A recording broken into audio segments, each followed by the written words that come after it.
네, 이제 바울 서신 중에 마지막으로 빌레몬서를 보겠습니다. 바울 서신 중에서 가장 짧고, 그래서 또 길지 않게, 강의도 길지 않게 해서 마무리 지을게요.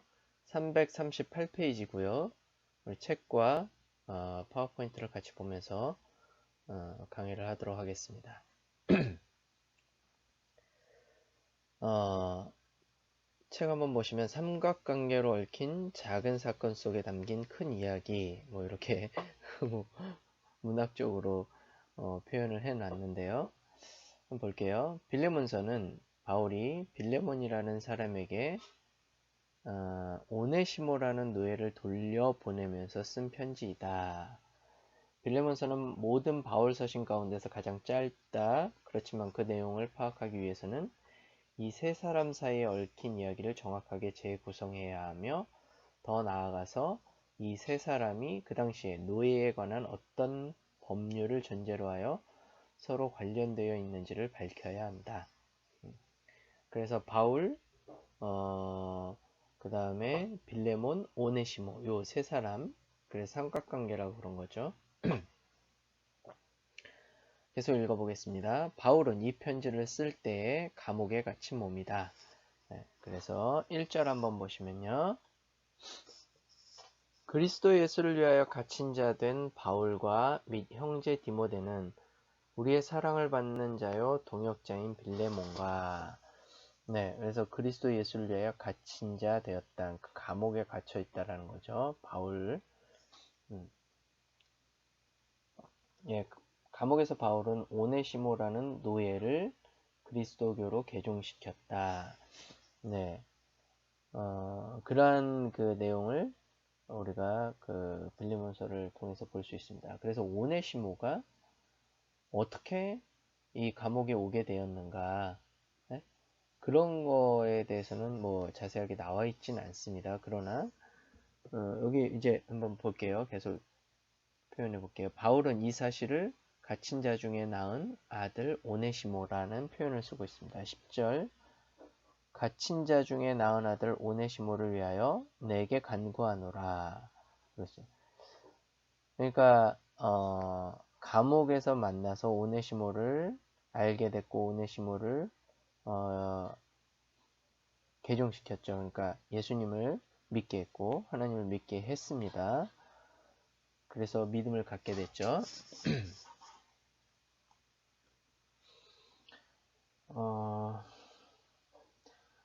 그래서 계속 저기 338페이지 두 번째 단락의 세 번째 줄 읽어보면요. 오네시모가 감옥에 갇힌 바울을 어떻게 만나게 되었는지 확실하게 말할 수는 없다.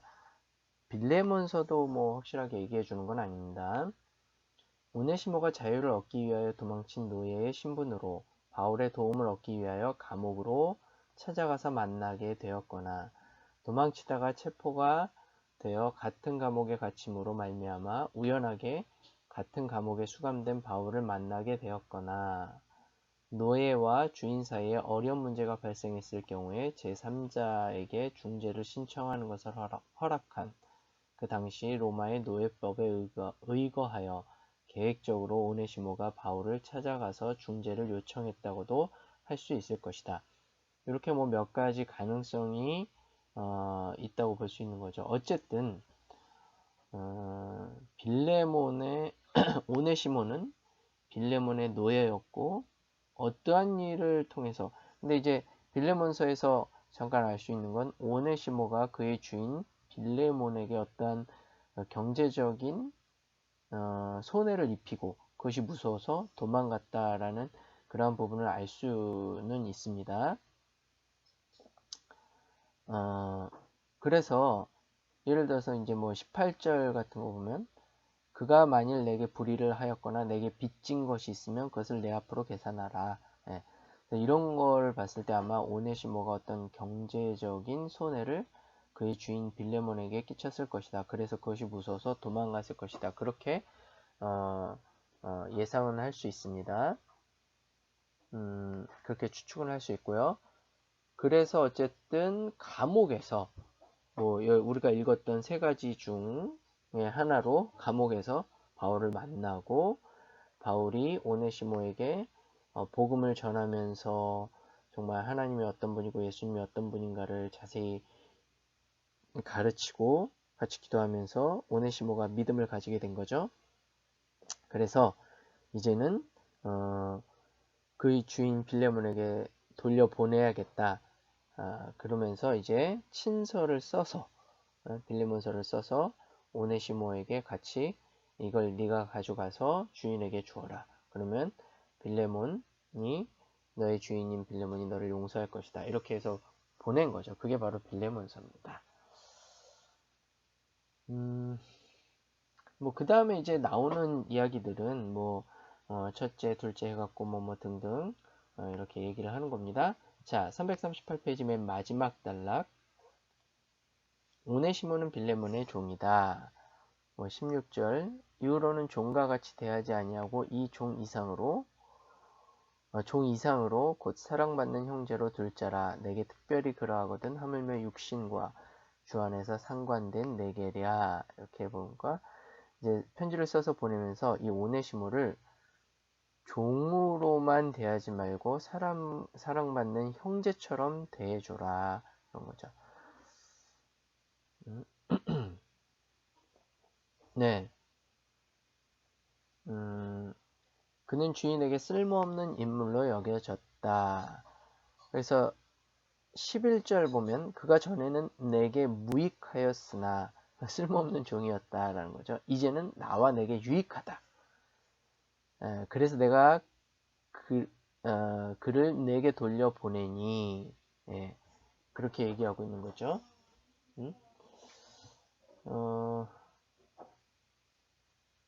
네. 그래서 여기서 볼 수 있듯이 그는 주인에게 중대한 잘못을 저질렀거나 재산상의 피해를 입혔다고 볼 수 있다. 18절 우리가 읽었죠.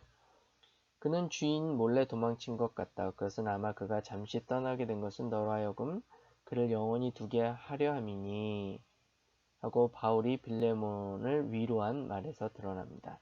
그러니까 이렇게 도망간 것도 어떻게 보면 전화위복이 돼갖고 너의 곁에 가서 정말 너의 충실한 종이자 형제이자 그런 것처럼 너에게 아주 충실한 사람이 되게끔 하는 하나님의 기쁜 뜻이 있을 것이다. 뭐 이렇게 얘기하면서 빌레몬을 위로하는 거죠. 그러면서 이 오네시모를 받아들여라. 네, 이렇게 바울이 빌레몬서를 써서 빌레몬에게 보내는 겁니다. 편지를 써서요. 뭐 보시면 기록 장소와 시기 아까 봤죠? 옥에 갇힌 때 쓴 편지 에베소돈 로마 아마 에베소돈 로마에 갇혔을 때 쓴 편지이다. 만약에 에베소 감옥에서 썼을 경우 저장 연대는 53년에서 55년, 로마일 경우 61년 정도 될 거다. 뭐 그렇게 보고 있습니다. 빌립보서 바로 직후에 저술되었고요. 예, 오네시모는 주인에게 어떤 잘못을 했는가? 뭐 우리가 잠깐 봤죠. 가정사 불의 아니면 경제 손실 입혔을 것이다. 바울은 어떻게 오네시모를 만나게 되었는가? 도망치다가 체포되어 우연히 같은 감옥에 갇히게 되었다. 아니면 등등 몇 가지 가능성 우리가 읽었죠. 그런 내용입니다. 예. 자, 그러면은 이제 주요 신학사상을 보도록 하겠습니다. 여러분 책 339페이지. 요런 거 좀 읽으면서 중요한 신학사상을 좀 얘기하도록 할게요. 빌레몬은 바울의 전도로 그리스도인이 되었다. 내 자신이 내게 빚졌다고 바울이 빌레몬에게 한 말이 이 사실을 나타낸다. 예. 그러니까 18절 보면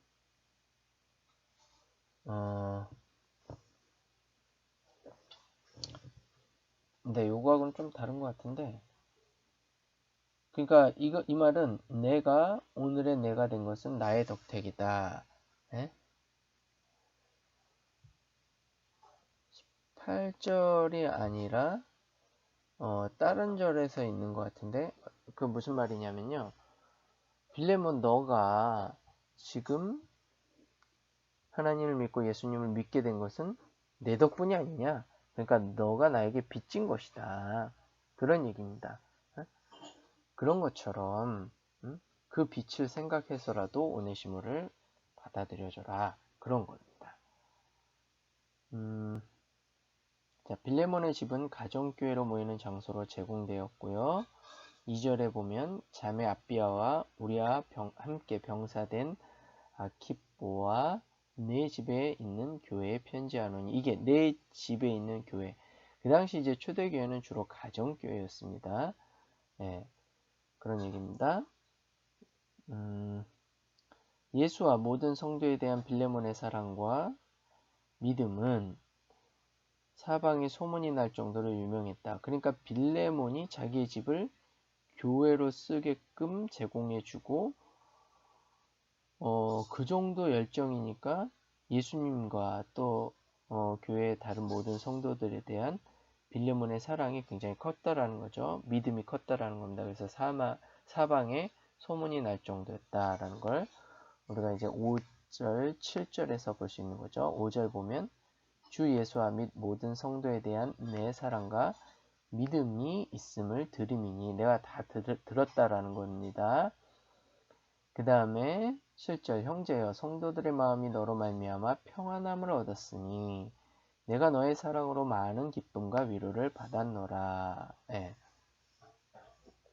그렇게 빌레몬의 어떤 믿음과 사랑과 열심이 다 들린다라는 거예요. 굉장히 신실한 성도였다라는 거죠. 너가 그렇게 된 것은 내 덕분이다. 그러니까 나를 봐서라도 오네시모를 좀 받아주라, 그런 거죠.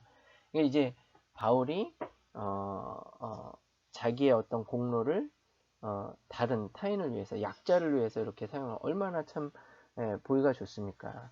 자기의 공로를 자랑하지 않고 자기를 위해서 이렇게 막 써달라 그러지 않고, 오히려 약자인, 잘못하다가 이제 노예가 그 당시 도망가면은 큰 벌을 받거나 사형에 처하는데, 그러한 위험에 빠진 오네시모를 위해서 자기의 공로를 사용하는 겁니다.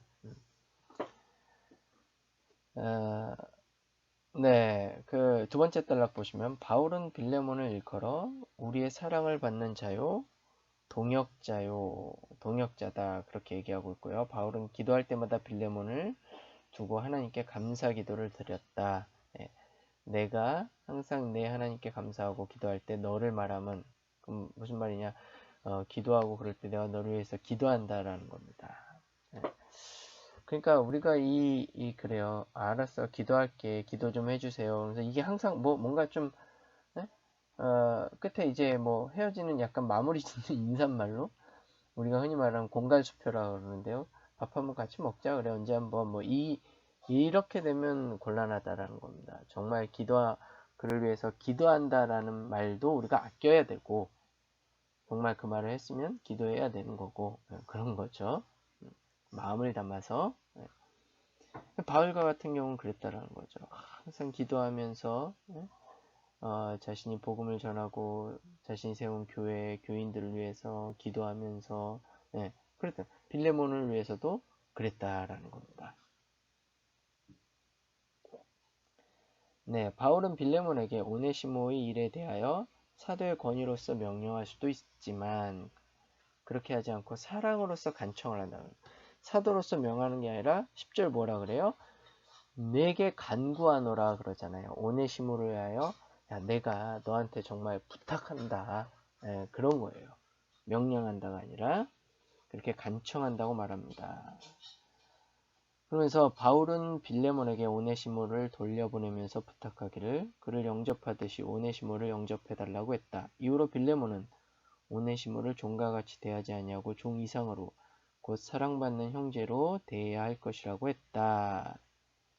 네, 바울은 오네시모가 빌레몬에게 끼친 손해나 진빚이 있으면 자기 앞으로 계산하라고 했다. 네. 바울이 오네시모 문제를 해결지으려 한 궁극 목표는 무엇인가? 바울은 도망친 노예인 오네시모가 처벌받지 아니하고 원상복귀하면서 다만 그리스도교 신자인 주인과 같은 그리스도교 신자인 노예 사이의 관계라는 새로운 변수가 오네시모의 처지에 약간의 윤활 작용을 해주기를 기대한 것인가? 바울이 그 당시의 노예 제도의 현실을 정면으로 부정하지 않은 것도 사실이며 그것을 불변의 철칙으로 제거하지 않은 것도 사실이다. 그러니까 이거 보면은 바울은 그러면 노예제도를 인정한 거냐? 이렇게 볼 수 있는데 그런 논쟁은 좀 소모적인 논쟁이고요. 그런 문화에서 그 당시 시대 상황에서 비록 그러한 주인과 노예 관계가 있고 그러한 어떤 상하 관계가 있긴 있지만 그러나 그 역할을 하면서도 우리가 정말 서로 형제처럼 자녀처럼 부모처럼 그렇게 그렇게 지내야 된다. 그런 걸 이제 바울이 또 얘기를 하고 있는 거죠. 그래서 바울은 단순한 체제 옹호론자도 아니고 급진적 혁명론자도 아니었다. 그는 가능한 최선의 해결 방안을 모색하는 실천적 현실주의자였다고 할 수 있다. 그러니까 바울의 서신들을 보면 그런 모습들이 다 나와 있습니다. 뭐 급진적 혁명? 이 세상이 이렇게 손바닥 뒤집듯이 뒤집어질 수도 있는 것도 아니고 문화나 어떤 사람들의 생각이나 세계관이 금방 바뀔 수 있는 것도 아니라는 걸 바울은 알았습니다. 그러면 그러한 상황 속에서 어떻게 이 복음을 전하고 예수님의 사랑과 하나님의 사랑과 그 구원, 그것이 우리 삶 속에서 이렇게 체현될 수 있을 것인가, 그런 것들을 모색한 현실주의자이면서도 복음주의자고 사도였다고 할 수 있는 거죠. 마지막에 바울은 빌레몬에게 쓰기를 나는 내가 순종할 것을 확신함으로 내게 썼노니 내가 말한 것보다 더 행할 줄을 아노라. 그런 거죠. 그러니까 아마 내가 이렇게 말해도 뭐 요 정도만 말해도 너는 더 내 생각을 잘 알아서 또 하나님의 뜻을 알아서 잘 행할 것이다. 그렇게 얘기하는 거죠. 네. 자, 그 다음에 13절에서 바울은 오네시모를 자기 곁에 두고 시종을 들게 하고 싶지만 빌레몬의 승낙이 없이 그렇게 하기를 바라지 않았다. 왜냐? 일단은 표면적으로는 빌레몬의 종이기 때문에 내가 사도의 권한으로 내 옆에 두고 복음을 같이 전하는 동역자로 삼을 수도 있지만 일단은 너에게 보낸다. 그런 거죠. 빌레몬이 억지로가 아니라 자진해서 그렇게 되게 해주기를 바란다고 얘기했습니다. 13절하고 14절 그를 내게 머물러 있게 하여 내 복음을 위하여 갇힌 중에 내 대신 나를 섬기게 하고자 하나 다만 내 승낙이 없이는 즉 빌레몬의 승낙이 없이는 내가 아무것도 하기를 원하지 아니하노니 이는 너의 선한 일이 억지같이 되지 아니하고 자의로 되게 하려 함이라. 바울의 최고 목표는 오네시모가 자유의 몸이 되어 자기를 도와주는 것이었다. 이렇게 볼 수 있습니다. 참 아름다운 편지이기도 합니다. 그 다음에 바울과 빌레몬과 오네시모 이 세 사람의 아주 참 찡한 가슴이 찡한 그러한 관계, 참 그런 것을 볼 수 있는 그러면서도 에피소드의 특성을 가지고 있고 바울의 그 전체 사역 중에서 하나의 에피소드와 같은 그러한 특성을 가지고 있는 편지이기도 합니다. 자, 파워포인트 한번 보시면요. 목회자의 넓은 마음과 또 목회 방법을 알 수 있는 부분이죠. 우리가 13절 그 다음에 노예제도에 대한 근본적인 폐지 빌레몬서 1장 16절부터 17절 그래서 이후로는 종과 같이 대하지 아니하고 종 이상으로 곧 사랑받는 형제로 둘 자라 내게 특별히 그러하거든 하물며 육신과 주 안에서 상관된 내게랴 그러므로 내가 나를 동역자로 할진대 그를 영접하기를 내게 하듯 하고 그러니까 인정을 했지만 기본적으로는 우리가 서로 어떤 주인과 종 상하 그러한 관계가 아니라 한 형제 관계다. 그걸 이제 바울은 통찰하고 있었던 것이죠. 복음, 예수님의 말씀을 통해서. 예, 갈라디아서 3장 27절부터 28절에서 예수 그리스도 안에서는 모든 사람이 평등함을 강조하고 있습니다. 이제 훗날에 안디옥의 이그나티우스, 오네시모는 에베소서의 주교가 되었다. 그렇게 말하고 있습니다. 그 이그나티우스가 전해주는 이야기입니다. 왜냐하면 이 오네시모라는 이름은 당시 좀 드물었어요. 뭐 지금처럼 성이 김씨다, 뭐 이씨다 좀 많이 있죠, 우리나라에. 그런 것처럼, 아니면 뭐 흔한 이름처럼 그런 흔한 이름이 아니라 좀 오네시모라는 이름은 특이한 이름이었다. 그래서 이그나티우스가 에베소의 주교가 오네시모였다.